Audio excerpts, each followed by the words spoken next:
ভাই ভাই তুই এক্ষুনি চ ভাই। কি হয়েছে ভাই, তুই হাঁপাচ্ছিস কেন? ভাই ভাই তুই তাড়াতাড়ি চ, আমার গার্লফ্রেন্ডকে আটকে রেখেছে ভাই, তাড়াতাড়ি চ। আমি থাকতে তোর গার্লফ্রেন্ডকে কে আটকে রেখেছে? চল দেখছি। চল, তোর গার্লফ্রেন্ডকে কে আটকে রেখেছে? হ্যাঁ ভাই চ ভাই চ।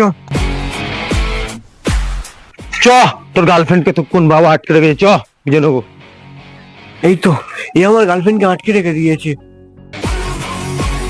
ওই, গার্লফ্রেন্ডকে ছেড়ে দে, আটকে রেখেছিস কেন? আমার মেয়ে, আমি আটকে রাখবো না ছেড়ে দেবো সেটা আমি বুঝবো, তুই বল আর কি।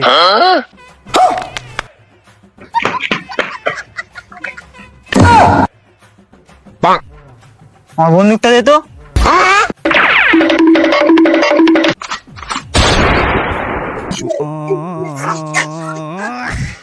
শালা আমার মেয়ের পিছনে কাটি মারা।